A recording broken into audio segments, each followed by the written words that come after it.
I'm David Knowles, and this is Ukraine, the latest. Today, we discuss the ATACMS strike in occupied Ukraine that has reportedly killed over 100 Russian soldiers. We analyse French President Emmanuel Macron's take on world affairs, and we get the latest from Kharkiv with the Trident Defence Initiative. Bravery takes you through the most unimaginable hardships to finally reward you with victory. If we give President Zelensky the tools, the Ukrainians will finish the job. Slava Ukraini! Nobody's gonna break us. We're strong. We're Ukrainians. Every weekday afternoon, we sit down with leading journalists from the Telegraph's London newsroom and our teams reporting on the ground to bring you the latest news and analysis on the war in Ukraine. It's Thursday, the 2nd of May, 2 years and 69 days since the full-scale invasion began. And today I'm joined by our Associate Editor Dominic Nicholls, Assistant Comment Editor Francis Dearnley, Brussels Correspondent Joe Barnes, and our guest is Daniel Ridley, Head of the Trident Defence Initiative. I started by asking Dom for the latest news from Ukraine. Well, hi David, hi everybody. So let's start inside Ukraine in the east, in the occupied region. More than 100 Russian soldiers said to have been killed in an ATACMS strike, one of the highest single losses of Russian lives in many, many months. Drone footage shared on social media purportedly shows the moment the US supplied ballistic missiles smash into a training ground in the Russian-held area around Mosyanivka in Luhansk in the east. As many as 4 cluster munition versions of the weapon were used. These scatter shell fragments, think chunky ball bearings basically, over a very large area. One appeared to have been a dud. You're going to get these the failure rate. I'm not sure what it is for ATACMS. I think it's something like 5%, or I think that's the submunition rather than the missile itself. But it's going to happen. Now, at least one of the missiles appeared to hit a group of around 100 Russian soldiers, according to open source analysis of the video. The ISW, Institute for the Study of War, US-based think tank, highlighted the strike in a recent battlefield report, saying Kyiv's forces had hit a Russian training ground about 50 miles behind the front line in Luhansk region. Now, Ukraine, you'll remember, was given the short-range version of ATACMS, the Army Tactical Missile System, last autumn. This older version disperses submunitions, deadly sort of cluster bomblets as it hits the target, good for killing personnel in the open and destroying soft-skinned vehicles. It's thought to be the only weapon in Ukraine's arsenal that can deliver a cluster strike at ranges over 50 miles. Then further south, in the third missile attack on Odessa in as many days, Moscow says its forces have attacked the command headquarters of Ukraine's Southern Army grouping in Odessa, as I say. Moscow's defense ministry said operational and tactical aviation missile forces and artillery were used. We've no way of knowing what they used or necessarily what was hit there, if they did hit the Southern Army grouping headquarters. But Oleg Kipa, who's the governor of Odessa region, he said 14 people were injured in the strike after civilian infrastructure, including a postal warehouse, was damaged. Pictures and video posted online show flames, huge clouds of smoke engulfing buildings. 18 employees of Nova Pochta, that's a private postal and courier service, were at the site but had made their way safely to a bomb shelter before the missile hit what they said was a loading section of the depot. I'll say it again. You used to be a superpower, lads. Now you're targeting postal depots. Anyway, elsewhere, Russian attacks in Kharkiv, Dnipropetrovsk, Kherson, Mykolaiv, Sumy, Zaporizhia and Donetsk Oblast killed and injured dozens of civilians yesterday. This comes from regional authorities reporting. However, in some areas, what are they using to do it? Well, last night, the US State Department said that Russia is using chloropicrin. Sorry, I've been bloody practicing this all morning.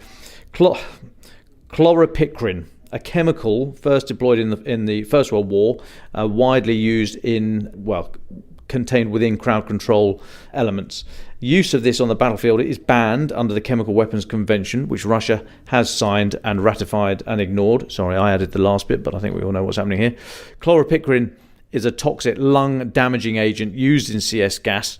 Russia's use of this weapon was first revealed by us, actually, Telegraph investigation a couple of months ago, which found that Russia was dropping gas grenades that had forced Ukrainian soldiers to change tactics.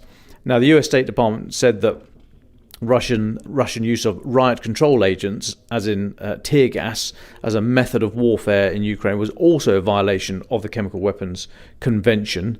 But back in April, or last month, we were talking about how chemical grenades filled with this active agent had been dropped in trenches. The soldiers in those trenches are then, I guess, a natural human response trying to get out if they haven't got proper protection, and then attacked with other means by Russia.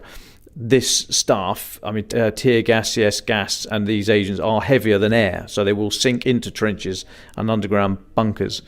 But we spoke to some frontline troops back in April about these attacks, and Ihor, we quoted this at the time, but Ihor, the commander of a Ukrainian reconnaissance team who's deployed near Chasiv Yar, he said that even when not lethal, as in the blast from these things, not lethal or immediately incapacitating, the gas normally causes panic. He said people's first instinct was to get out, and they're then attacked with more conventional weapons.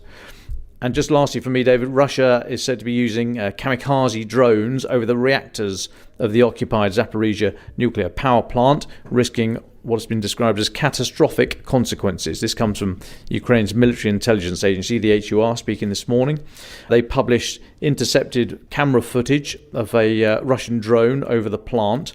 You'll remember this is the largest nuclear power station in Europe, been under Russian occupation since March 22, and Ukraine has repeatedly accused Moscow of using the plant as a launching site for drone attacks, which obviously presents a huge security hazard there. Military intelligence spokesperson Andrei Chernyak, speaking to the Babel news outlet, said that because Russia uses the nuclear power station as a drone launching point, Ukraine can't fire back to within 1.5 kilometres around the plant. The statement from the HUR said the occupiers have established drone launch sites right next to the 6th reactor of the Zaporizhzhia nuclear power plant.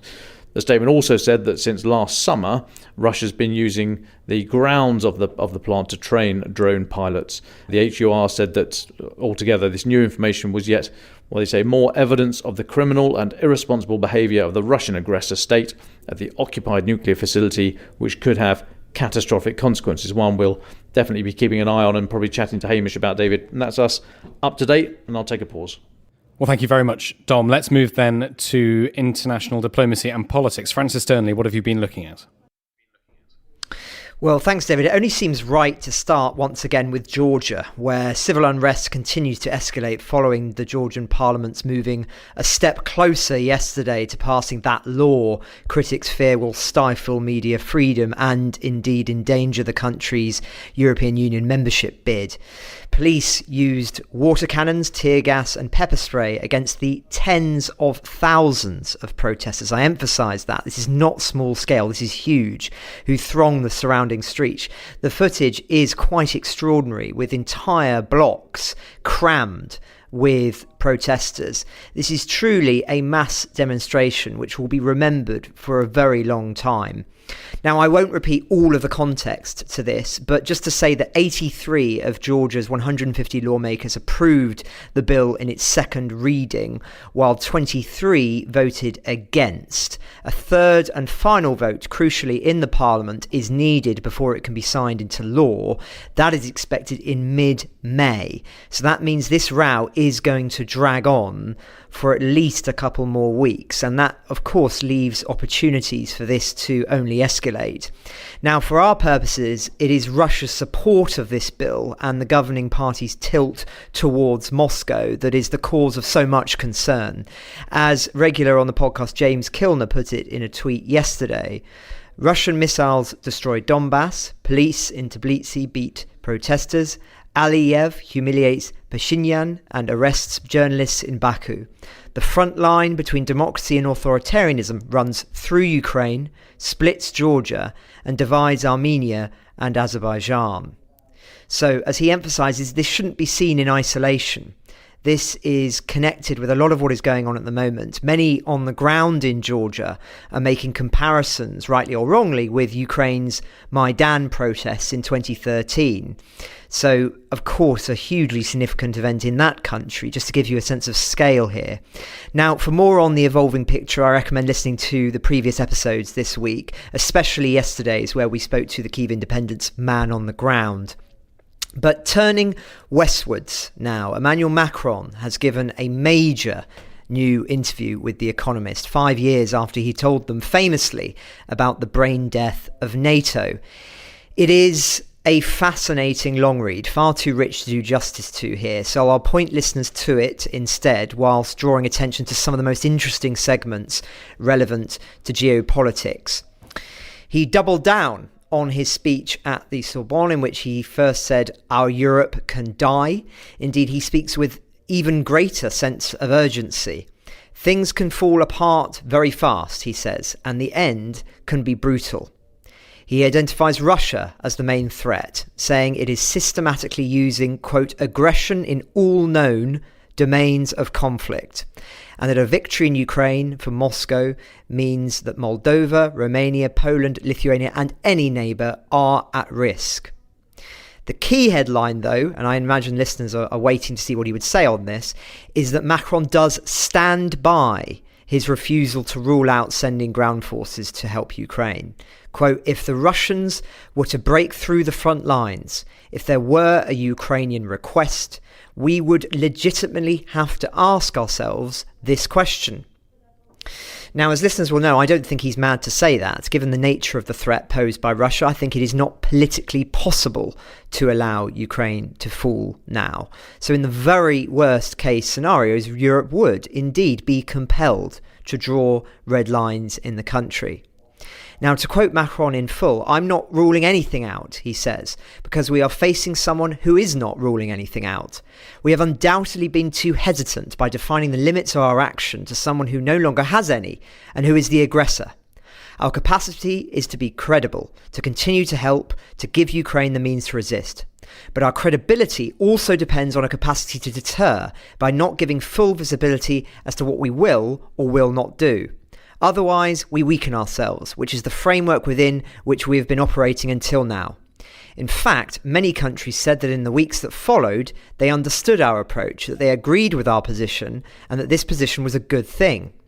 I have a clear strategic objective. Russia cannot win in Ukraine.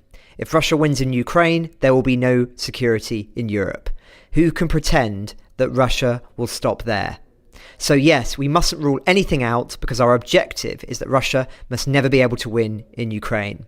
And then he goes on just to drill this point further. "If Russia decides to go further, we will be in any case all have to ask ourselves urgent questions. That's why I wanted this strategic wake-up call for our counterparts, but also for all nations. France is a country that has carried out military interventions, including in recent times. We deployed several thousand troops in the Sahel to fight terrorism, which would have posed a threat to us. We did so at the request of sovereign states. If the Russians were to break through the front lines, if there were a Ukrainian request, we would legitimately have to ask ourselves this question. So I think to rule out a priori is not to learn the lessons of the past 2 years. At the NATO summit in the summer of 2022, we all ruled out the delivery of tanks, deep strike missiles, aircraft. We are now all in the process of doing this. But above all, it would be wrong in terms of credibility and deterrence vis-à-vis the Russians to rule it out. I note, by the way, that the aggressiveness of the Russian response to what I first showed was having the desired effect, which was to say, don't think we will stop here if you don't stop. Wow, quite a comprehensive analysis, which I think would echo what many have been saying for the past 2 years. Now, another interesting snippet from the interview related to Russia is where he says that Russia is a threat that we know and have always seen. I'm speaking for all Europeans, and particularly for Germany and France, because we were responsible for saving the Minsk agreements and the Normandy process. We were right to take the diplomatic route, and this is the interesting bit. I have no regrets about what was done during all those years. These steps undoubtedly slowed things down and also enabled us to build joint European demands with regard to Putin. Now, I don't want to be unfair to Mr. Macron, but that does seem to suggest there was a long-term policy of containing Russia, a nod to the ideas of the 30s that you would appease short-term whilst preparing for the worst long-term, whether militarily or otherwise. But I think many would question that view of the period. It would be one for historians, not least with Nord Stream, which made Germany dependent on Russian energy, and also, of course, most obviously, the lack of armament. But anyway, that's a conversation for another time. Just on to the other subjects covered in the interview, he said there is no question of brushing NATO aside. Europe, in line, has to get ready to protect itself in order to hedge against future US disengagement and a way to lighten the American burden. Europe is not reduced to the EU. Quite an interesting remark, that, I think. He also discusses China at length and how he worries Europe will fall behind fatally if it doesn't make the right investments in clean tech and disruptive innovation now. What kills me in France, as in Europe, is the spirit of defeat. Politics isn't about reading polls. It's a fight. It's about ideas. It's about convictions. Now, listeners will know my own view, but as we always say, dramatic pause for those saying it aloud at home, deeds, not words, Monsieur Macron. But nonetheless, this is a really important long read, which I'll put in the show notes for listeners, because there's so much that I haven't covered here, which is also relevant to our stories today. Just very quickly, David, I know I've been going on a bit, but there's a lot happening. Quick stories. German left-wing extremists have launched an arson attack on the summer home of the chief of Rheinmetall, a major German arms manufacturer, in protest at his support for Ukraine. In an anonymous post on social media, the activists said they targeted his house because he was a profiteer of the so-called Zeitenwende, referring to Germany's new European security strategy towards Russia, of course. We placed an incendiary device on his garden house, the group said, not identifying themselves. Rheinmetall is one of the beneficiaries of this so-called turning point, and various old types of tanks that could now be sold to Ukraine with ammunition and at a hefty profit. Now, their remarks about tanks here specifically is because this company has been involved in the refurbishment of the Leopard tanks, which, of course, were formerly gathering dust in a Belgian warehouse, but then were sent to the front. The arsonists are believed to maybe have links with the German Red Army faction, revealing in itself. The German police said the arson attack caused limited damage on the property and the blaze was quickly brought under control by firefighters. Now, a small story in the grand scheme, but relevant as evidence of how far some far-left movements in Europe, like figures, of course, on the harder right as well, have found themselves in a pro-Putin position for an array of ideological reasons. In this specific case, questions will also be asked about where the money is coming from for outfits like this and whether it may or may not, as historically, have been funneled from Moscow. And just lastly, the Swiss government this morning has said that Russia is not invited to talks set to be held mid-June, aimed at bringing peace between Moscow and Ukraine at this stage. Quote, Switzerland is convinced that Russia must be involved in this process. A peace process without Russia is not possible, but now is not the time. As listeners will know, Switzerland's shown openness to inviting Russia, but Moscow's repeatedly made it clear itself that it has no interest in participating in this first summit. As part of their argument, Russia has pointed towards Switzerland's adoption of the EU sanctions against Moscow and argued it therefore lacks credibility as a neutral broker. Once again, it is difficult to see how at this stage of the war, with both sides seemingly unflinching in their commitment to their own definitions of victory, or at least not feeling compelled to go to the negotiating table, what talks right now will realistically achieve. But nonetheless, they were at Zelensky's request, so evidently they have something in mind, the Ukrainians, if only to keep the urgency of the situation in the headlines. So those are the top lines, David. A lot happening, though I know Joe has even more stories of what's going on in Europe at present. Well, thank you very much, Francis and Dom. Joe Barnes, it's great to get you back on. I know before you go off for some much needed and much deserved rest and recuperation. A couple of stories from you then. Can we start in Latvia? Yeah, hi folks. But Latvia has urged its citizens to start converting their basements into air raid shelters, basically amid fears that the Baltic states could be Vladimir Putin's next target if he's allowed to succeed in Ukraine. So Vilnius Kursis, who is the mayor of Riga, the capital of Latvia, he said, "We call on everyone during the big cleanup, but also afterwards, to ensure that your cellars, your basements can be used as shelters in case of emergencies." So for a bit of context, the big cleanup is a Latvian initiative where they basically get citizens to clean up parks, museums, government buildings, just make the place look nicer, which is a good sense of camaraderie, I guess. But it then went further. Sort of in a private communique to city officials, the mayor said that government buildings would also have their underground spaces turned into shelters. So why is this important? Latvia is a member of NATO and the EU, but it also is a former Soviet republic. It shares a 132-mile border with Russia, and basically is one of those many countries warning of an increasing threat from Moscow. Sort of the Baltics are the first in line. If you read lots of, I guess you call them assessments of how Russia could attack, you look at Estonia, Latvia, and Lithuania as being the first targets because of their geography. And then, so the head of Riga's Civil Defence Commission said in an interview with local broadcasters on the day of the big cleanup that 100 shelters would be prepared every month until the end of the year. So Gintz Rysens said the basements of public buildings, schools, retirement homes, hospitals, town halls will be inspected by the authorities, who will prepare them to serve as hiding places in the event of an attack.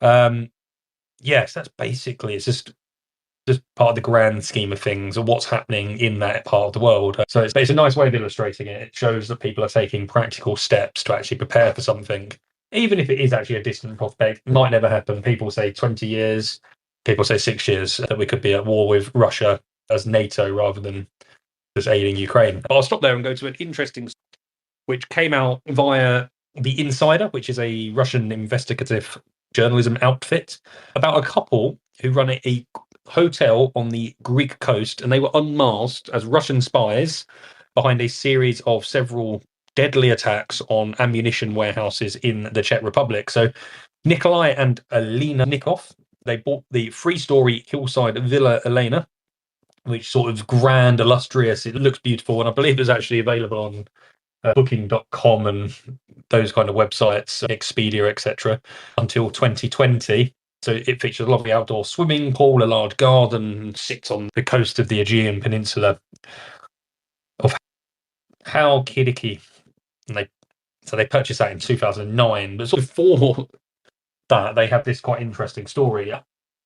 Hotel, after they bought it, served as a safe house as well as a hotel for members of the GRU. That's Vladimir Putin's sort of shadowy intelligence agency, known for carrying out attacks on foreign soil. Then back to the context of what they were really basically accused of. So in 2014, Russian military intelligence set off explosions at an arm depot in a village in the southeast of the Czech Republic, basically in a bid to thwart supplies to Ukraine, but also to Georgia. At the time, if you think the sort of the first war between Russia and governments that were moving westerly started happening. I think Donbass, Crimea, and then Abkhazia up in Georgia. So the hoteliers were said to have facilitated access to at least two of these warehouses at the facility for Alexander Mishkin and Anatoly Chepiga, who, for keen watchers of Russian intelligence agencies, would remember those names as people, the two men who were charged in absentia by the UK police with poisoning the Russian double agent Sergei Skripal and his daughter Yulia in Salisbury. So the two hoteliers allegedly had direct contact with a guy called General Andrei Avryanov, who is the commander of GRU's Unit 29155, who he basically was the guy who oversaw the clandestine operations in Salisbury, but also in the Czech Republic. So the Insider described these two hoteliers, the Saponivkovs, as deep cover spies, also known as illegals, because they were operating without diplomatic cover. You'd think back when countries expel diplomats, happens quite a lot to Russian diplomats, that's because they're actually intelligence officials on sort of Vienna Convention diplomatic passports. So, and then going back to the hotel, at least 4 members of Unit 2915 have known to have stayed at the hotel between 2012 and 2018. Data from a burner phone used by General Avryanov was also found to suggest that he had stayed in the vicinity of Villa Elena on several occasions. So we can't confirm it completely, but it's likely that he stayed there. So in 2023, the Czech authorities requested the extradition of the Saponivkovs from Greece after an investigation into their alleged role in the bombings at these two warehouses. A final decision from the Greek authorities is still pending, but only for Elena because her husband died in February of a heart attack, age 62. So basically a separate investigation by the Czech security services found Unit 29155 to be behind explosions at these government-run weapons and ammunition depots. The probe resulted in the expulsion of, 18 Russian diplomats, actually intelligence officers, who were operating in the country under the pretense of diplomatic cover.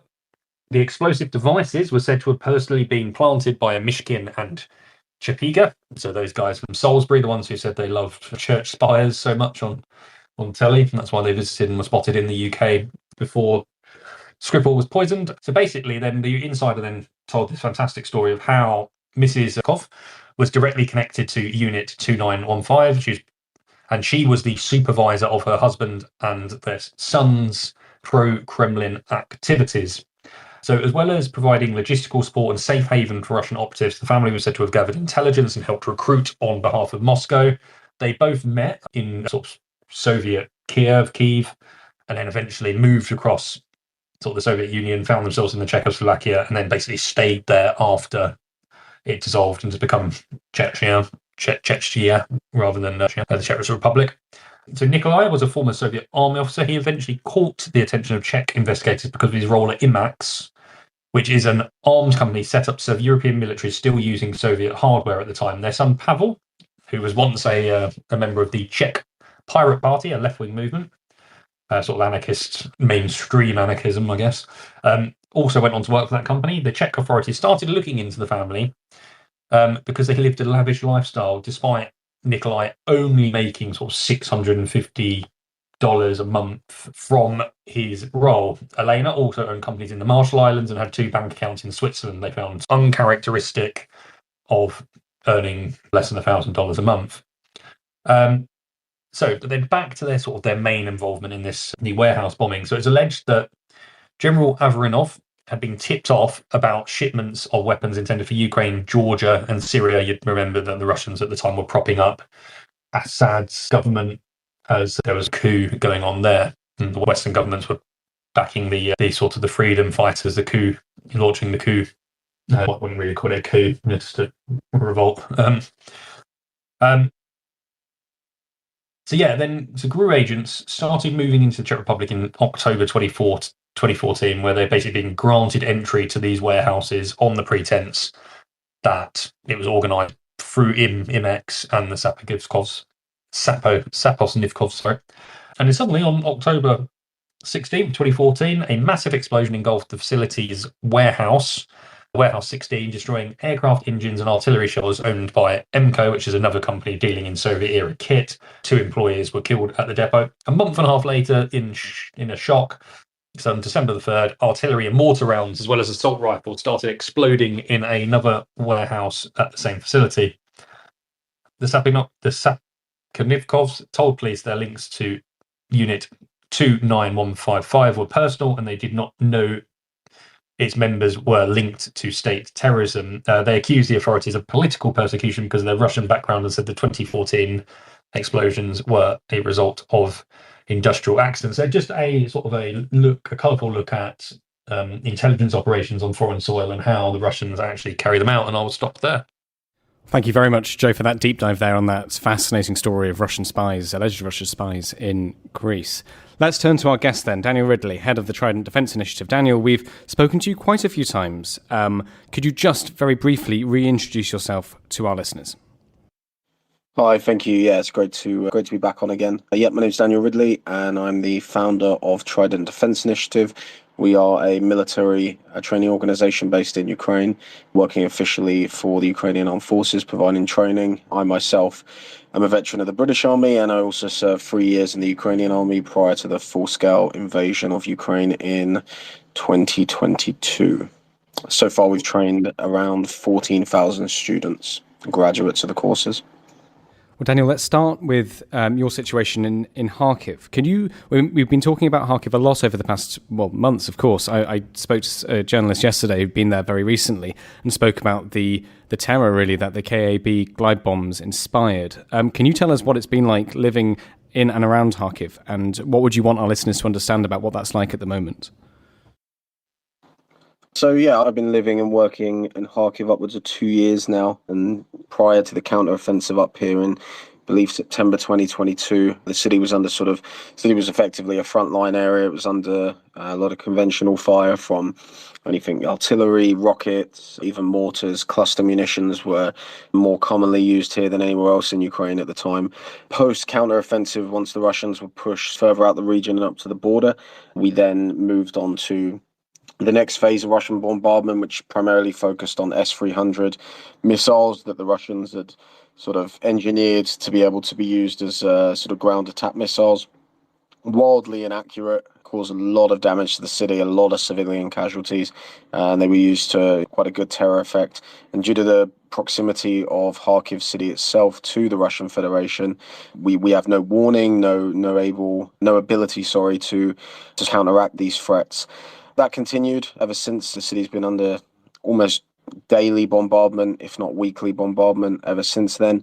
And then we saw a real upsurge of it in January of this year, when there was the new North Korean versions of these missiles. I believe it's a copy of the Russian Iskander missile, which was slated to be very inaccurate and a huge failure rate, and nothing from North Korea works, which is mostly true. Unfortunately, we saw that wasn't really the case with these missiles here. They turned out to be more accurate, they turned out to be more damaging, and they began to be used in January of this year. In the last, I'd say, month, increased drastically. I'm not sure on what the official Ukrainian position is on these cabs, but it seems very likely that they're a new form of the guided bomb, third or even fourth generation, if you will, which now has a jet-assisted function, so it's able to reach further distances. It's able to be more accurate, and we've seen these used daily in Kharkiv and Kharkiv regions since then. The only, I wouldn't say benefit of it, but the only difference of it is there's a lot more of a warning time as opposed to a missile launch. The planes have to get in the air, they have to get onto what they call the launch lines, where they can safely launch these new glide bombs or jet-assisted glide bombs. And it gives people time to get into cover. But unfortunately, just yesterday in Zolochiv, which is a town just north of Kharkiv, 2 civilians were killed as Russia launched 2 of these into the center of the town, killing civilians. And that's a daily occurrence. Even today, we had these across the region. And even more recently, a lot of them have been hitting the city. So it's become more and more difficult for people in Kharkiv, but they do continue to live relatively normally. A lot of people are in the city, and the city's quite vibrant as opposed to how it was a year ago. Yes, I was going to ask, what's your sense of the morale of the city at the moment, considering the new KABs? Do you think it's changed much in the past 2 years? And I'm just curious, do you have a sense of anybody moving, or are most people staying put at this point? So I was relatively confident that especially in January, with all this, let's say, hype or this new wave of missiles, North Korea, and the increased bombardments back in January, as well as a story which I think the Telegraph themselves broke and other outlets broke, of this expected Russian offensive on Kharkiv, which never materialized as of yet. We expected either an exodus of people, more, say, not forced evacuations, but mandatory evacuations of people living closer to the border with Russia and the contact line. That hasn't really been the case. Even with these new cabs that are being used, and targeting the city remains very busy. Just a couple of days ago, the local Telegram chats actually warned people. They had some sort of prior warning, hey, get out of the Central Park, something's coming, we don't know what, we can't say what, get out the Central Park, something's coming. And lo and behold, 5 or 10 minutes later, 2 cabs bombed pretty much next to the Central Park, something like that. And summer here, I believe it's something like 24 degrees today. It's almost like Spain. And people are out, they're out in the park. There's, the city's very busy, very vibrant. So no, I don't think it's had a massive impact on people leaving the city. I believe, as per the mayor of Kharkiv, well over a million and a half people are currently living here. Daniel, can we talk a little bit about your training? How has that changed since we last spoke? What kind of improvements have you made? What kind of lessons have you learned from what you're hearing from the soldiers when they come to you? Obviously, it's something I think I mentioned last time we were together, but obviously the trainings are always adapting and always changing and limited in some things that I can say due to obviously operational security and everything like that.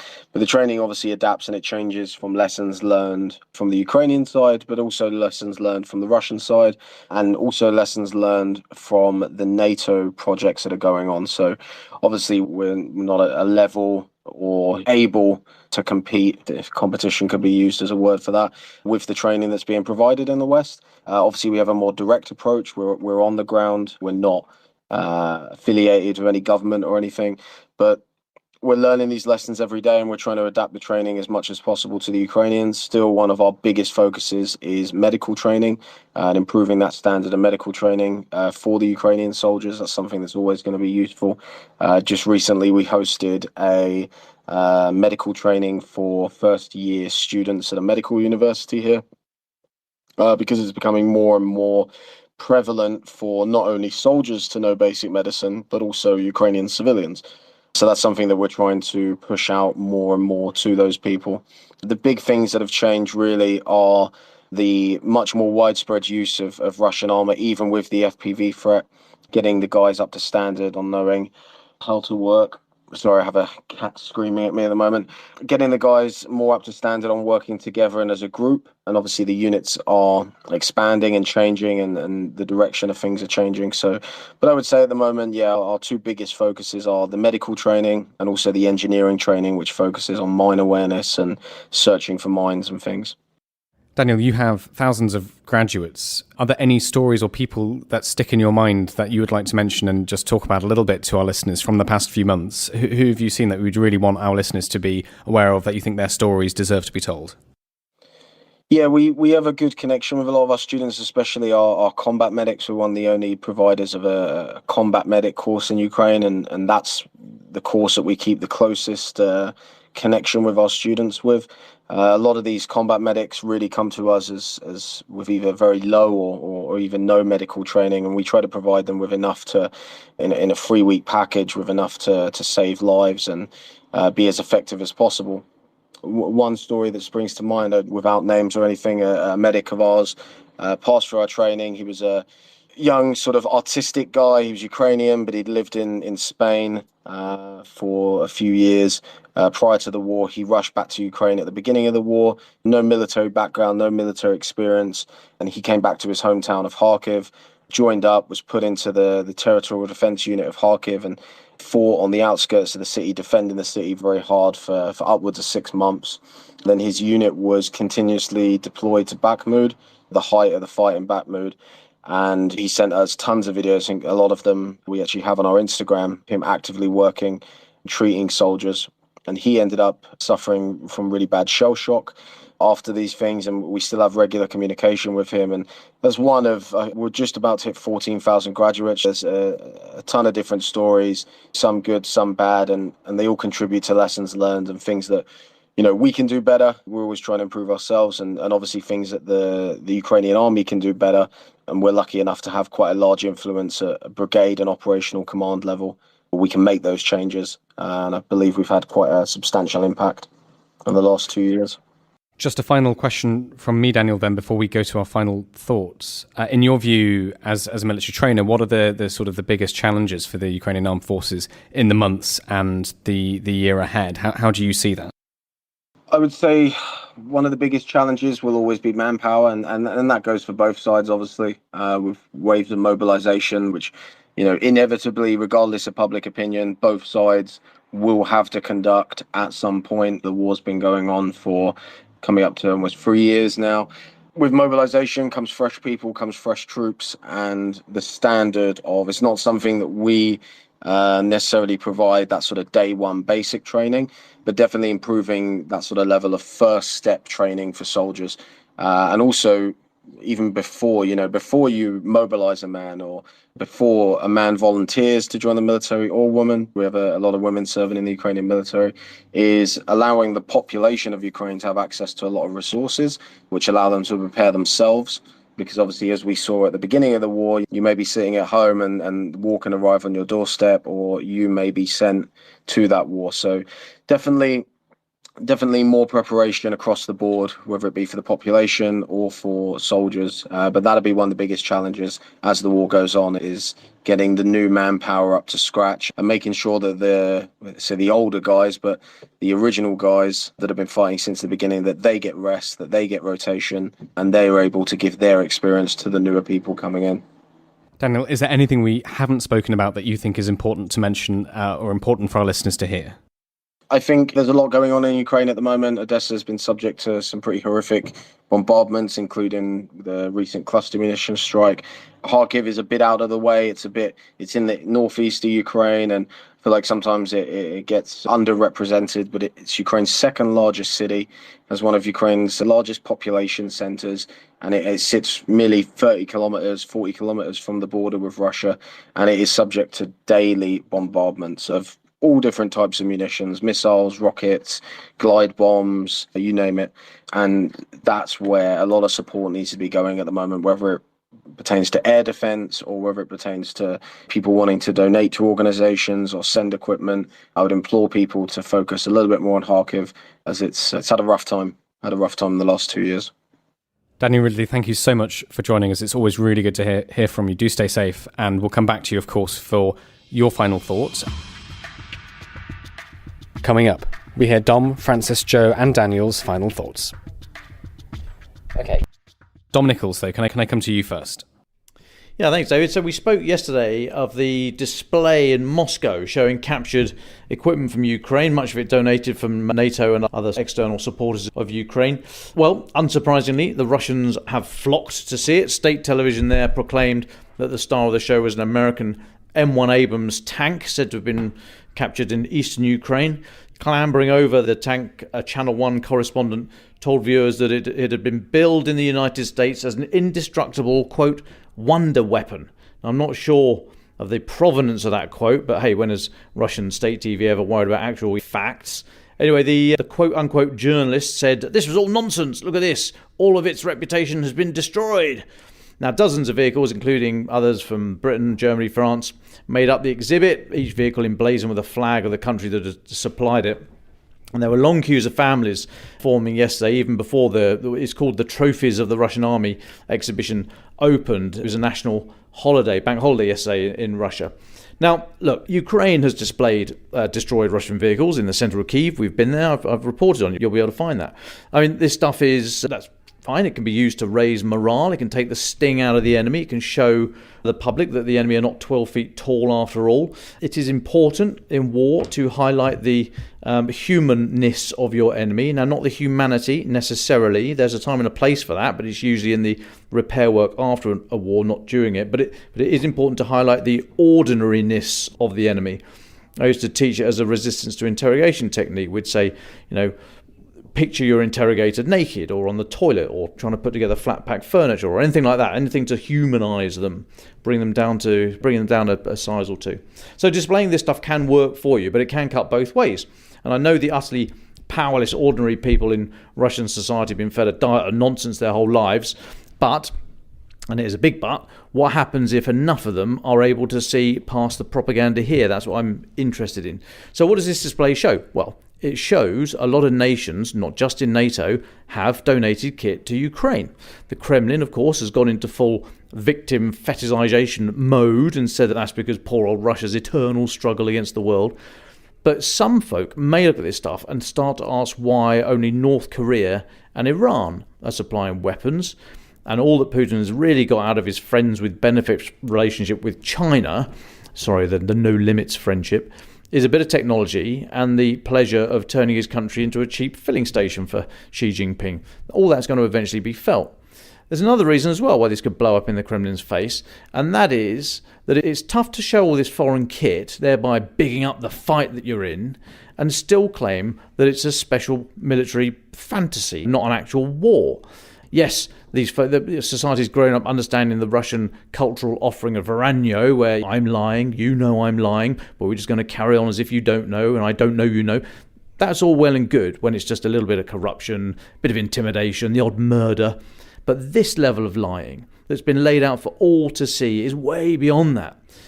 The folks, folks in normal society will be feeling it in the cost of food, in the stories creeping back from the front, in the loss of their kids going off to die. Putin has been successful and quite lucky that there's been no big societal reaction to this war so far.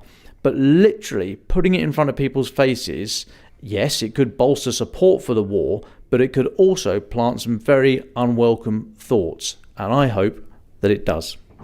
Thank you very much, Dom. Joe Barnes, can I come to you next for a brief final thought? I thought was really interesting. Remembering around what an intelligence source had said to me regarding that basically Russia has had to halt exports of fuel and is even buying it in from Belarus to mitigate the impact of Ukrainian strikes. Basically, Russia is losing its ability for these strikes, I think up to 15% of its ability to refine crude oil into fuel. And then interestingly this week, Politico started reporting that Russian fuel prices have jumped up 10% in the last week alone, and that is 20% since the beginning of the year. So you look at the reaction that we get in Britain or Europe, the Western Europe, and Belgium has been prevalent as well, where I'm based. But the cost of living crisis, Russia was said to have been immune to this. Its own economy would stand on 2 feet. But now actually people driving their larders around Moscow will be paying extra for petrol. That means food prices go up. That means everything goes up. Anything that requires some sort of engineering capability will jump up in price. Their televisions, everything. So I just think it's interesting. That is why Ukraine is doing this. Yes, it has sort of battlefield effect. It will stop Russia getting fuel supplies to the front line, but it will also create a bit of mayhem amongst the population, and that is why they're ignoring the Americans and carrying on with this capability. The long-range strike, sometimes 1,000 kilometers inside Russian territory. But I also think that has also settled the minds of the Americans, who have been more willing to send the long-range ATACAMs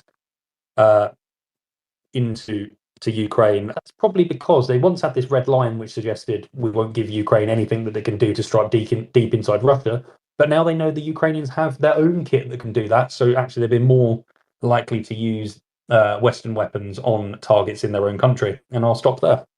Thank you very much, Joe, and do enjoy your time off. Thank you for all of your work and your reporting. Francis Dearnley. Well, thanks, David. Yesterday, I spoke that it was the 20-year anniversary of the expansion of the EU, which encompassed many Central and Eastern European countries, seen as a very significant moment after the end of the Cold War. I asked listeners if they could share their memories of that time and reflect on its significance. And I just wanted to say thank you to all of those who have. We've received many fascinating emails. I'm going to read from one today from Andre in Poland. He says, I'm a regular listener. Thank you for all of the work you do. Thank you, Andre. What inspired me to write this email is the 20th anniversary of the accession of Poland to the EU you mentioned. I live in Poland. Younger generations will tell you that the EU is just a reality, like the air they breathe or like electricity in a socket. But I finished my secondary school when the Red Army was just about to leave Poland, almost 50 years after the end of World War II. And I remember quite well the discussion in public forums if this does not put Poland in a dangerous position, as the future relations with the United Germany was not secured yet. I remember the uncertainty of the people living in the western regions that Poland gained and was given after the war. 5 years later, I finished my studies and completed my military training in a non-NATO army. But already then, NATO and the EU seemed to be an obvious direction we as a nation had chosen. We were lucky to have politicians on both sides that didn't play out the debates from the past. UN and NATO accession was one of the most obvious and most commonly accepted decisions Poles ever made. Today, no matter what one can hear from different political and social spectrums, the common ground, the base, is the current status. Your question about significance of that moment 20 years ago from today's perspective is fascinating. It's a very hard answer to question, as we have gone quite a long way from where we were in the 90s. And as I mentioned before, the discussion is whether, had we not done that, be finding ourselves in the situation where Ukraine, Moldova or Belarus do today. It is clear now that there is no third way. Even Finland decided they could no longer stay halfway inside Western security systems any longer. I am therefore happy that Poland used a window of opportunity that hardly ever opens for our region. I guess once per 100 years maybe. And we have made it. So thank you to all of those who've reached out. It's really interesting hearing your perspective, and of course it's highly relevant to the Ukraine situation and indeed what's happening in Georgia, because Ukrainians too would argue that this is one of those one-in-a-century moments, which is why, of course, they get so frustrated when people talk about negotiations and don't seem to understand the gravity of the situation. But thank you. Thank you, Dom, Francis and Joe. Daniel Ridley, would you like, as our guest, the very final words? I'll be rather quick because we are very relevant to our subject. We actually have cabs flying towards a city as I speak, and they're most likely due to land in the next few minutes. Yeah, I'll step a bit out my lane, but very relevant to what everyone else said and what Dom brought up at the beginning. Something that the Ukrainians have been doing since their capabilities got a lot stronger in the last year. You'll see these sort of retaliation strikes. You'll see the Russians retaliate to something that's happened in the war situation, and it's always very emotional. It's a very emotional reaction.